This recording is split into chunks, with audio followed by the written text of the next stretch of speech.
que les mêmes juges qui sont là aujourd'hui, ils étaient là sous Gbagbo Laurent. Ils étaient là sous Bédié, c'est les mêmes acteurs. D'un point à un autre, ils agissent en fonction de ce pouvoir qui est en place. Donc, c'est la réforme qu'on doit faire, c'est de faire en sorte que ceux qui nous dirigent, ceux qui dirigent nos institutions, soient des gens qui portent des valeurs, qui soient patriotes, qui aiment le pays, et aient conscience que toute décision qui va se rendre en dehors de la loi va conduire à une déflagration. Ils ont une haute responsabilité. La question de savoir si ils ont conscience de cela. Moi, j'ai écrit là-dessus. C'est vrai, la société ivoirienne est profondément corrompue.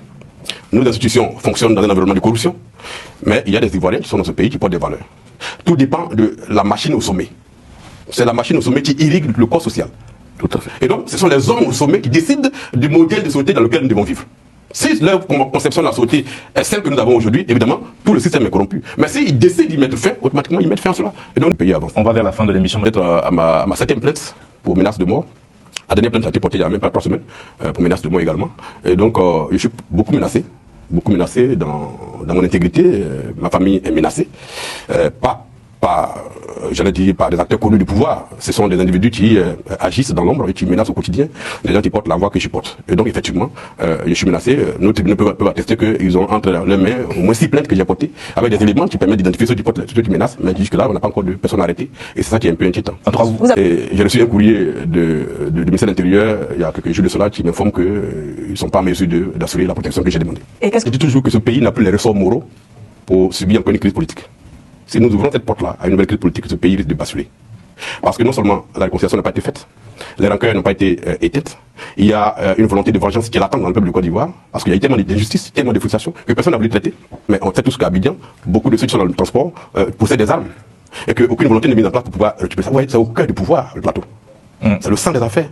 Les images sur les réseaux sociaux sont terrifiantes, où les individus ont des pistolets et agissent pour régler des problèmes civils. Et donc, c'est tout ça qui est frais, parce qu'on ne sait pas vers quel horizon nous sommes en train de partir si l'occasion est donnée encore aux gens de s'affronter. Ça démontre que le pouvoir en place doit prendre des dispositions très claires pour envoyer des messages très forts aux Ivoiriens. Qu'aucune légèreté ne sera tolérée, qu'il n'est pas possible qu'en plein plateau, des individus sortent des coups des armes et tirent, sans qu'il y ait un communiqué officiel de responsable de la sécurité pour dire aux Ivoiriens ce qui s'est réellement passé. Et c'est ça cet environnement-là. Le président du gouvernement a réagi hier. Oui, mais ça prend un conseil des ministres. Ouais. Voilà. Et donc, au-delà de ça, quelles sont les mesures qui ont été prises pour que les gens qui ont fait ça soient présentés devant les tribunaux et qu'il y ait des sanctions qu'on le voit. Indépendant, c'est un mandat que le peuple vous a confié, vous devez l'accomplir dans ce statut qu'elle a fait. D'ailleurs, il a proposé un texte de loi au Parlement pour qu'on interdise la transhumance des élus. Voilà, que quand on est élu indépendant, quand on est élu PDCI, on ne peut pas aller au RADP ou bien au PPACI avec son mandat. Il faut le remettre en jeu pour que le peuple, en connaissance de cause, vous revote ou bien vous sanctionne. Et donc, pour moi, la transhumance n'est pas autorisée. Représentation, qui est autour de 20% par habitant. En tant que maître salarié, je touche 344 000 francs.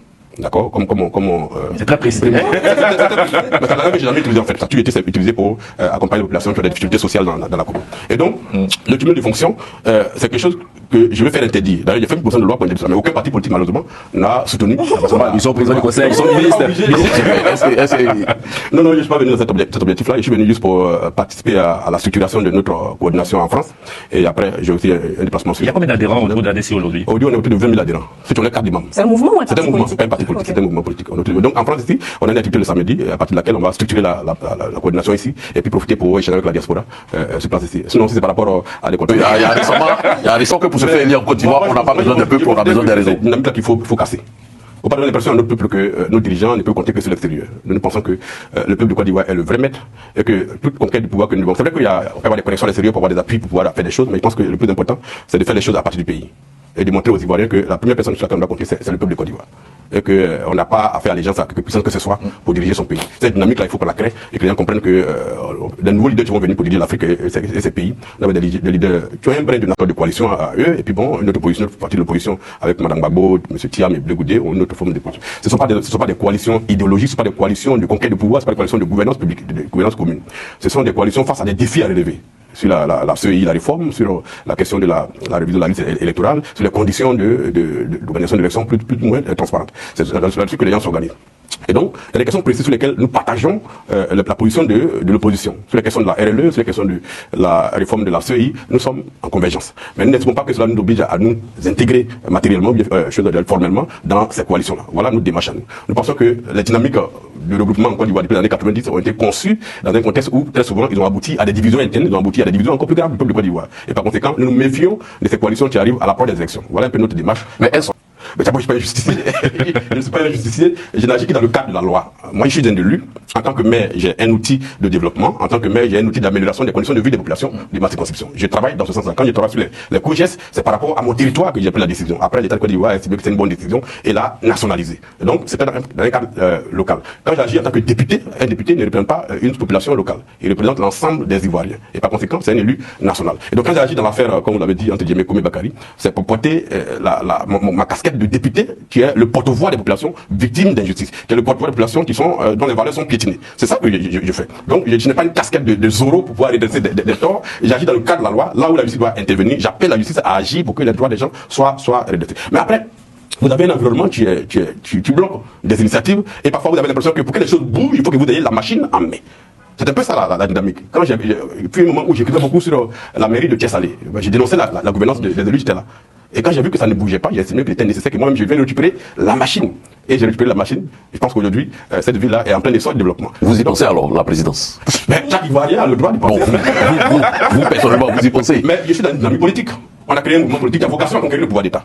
À quelle échéance? Pour le moment, nous ne savons pas. Mais nous disons qu'un temps arrive où chaque Ivoirien qui estime porter des valeurs a le droit de vouloir diriger son pays. Et pourquoi nous créer? Nous sommes dans le processus de fin des cycles politiques. Et donc une nouvelle dynamique va commencer. J'estime que je peux être un des membres de cette dynamique qui arrive en tant que nouveau visage dans la classe politique ivoirienne. Et donc avec le mouvement que nous avons créé, nous nous sommes donné un calendrier de 10-15 ans dans lequel nous allons fonctionner pour aller à la conquête du pouvoir d'État dans la nouvelle dynamique qui va se mettre en place quand les grands frères qui ont dirigé le pays pendant 30-40 ans auront pris leur repos. Et donc nous pensons que le temps arrive.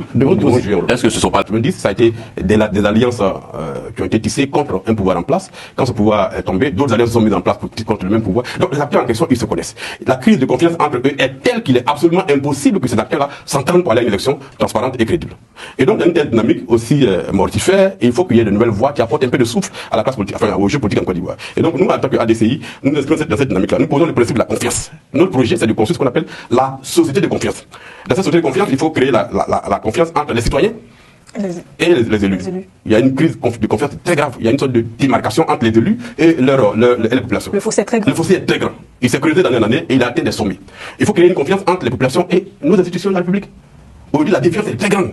Beaucoup d'Ivoiriens n'ont absolument aucune confiance dans la justice, dans leurs institutions de la République. Puisque, vous voyez, les réseaux sociaux, nos journaux, nos télévisions sont constellés d'exemples d'acteurs politiques qui ont pris une position très claire à un moment donné et qui sont venus prendre complètement le contre-pied de cette position alors que cela a entraîné des morts.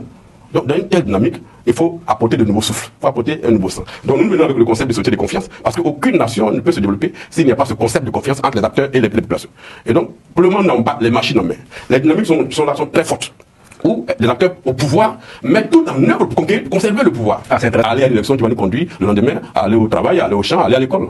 Donc justement, la question de Rebecca était que de votre position, Erika était que de votre position, justement, qu'est-ce que vous pouvez faire aujourd'hui concrètement vis-à-vis de ces partis qui ne peuvent pas pratiquement se réconcilier, et vous êtes donc, je dirais, quelqu'un en qui on peut pas douter de votre sincérité, parce que vous n'êtes pas partisan de tout ce qui se passe. Donc, qu'est-ce que vous pouvez faire pour réunir, pour unir, donc, pour garantir, pour assurer la paix dans le pays? C'est ce que nous sommes en train de faire. Je suis en train de vous dire que nous envoyons une nouvelle démarche qui place l'Ivoirien au cœur des problématiques.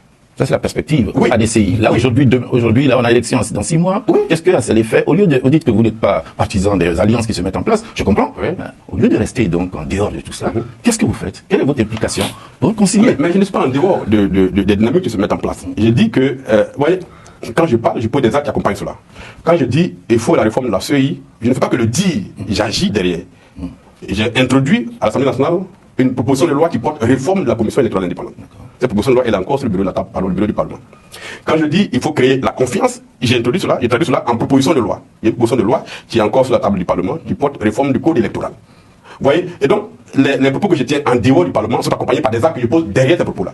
En dehors de ça, quelle dynamique je peux créer pour qu'il y ait les mesures qui sont attendues par les Ivoiriens? Eh bien, c'est d'appeler ceux qui dirigent, ceux qui ont l'appareil à main, à créer les conditions du dialogue. Ce pays est un pays de dialogue. Toutes les problématiques qu'on a connues en Côte d'Ivoire qui ont conduit à des déflagrations ont été résolues par des décisions politiques très fortes.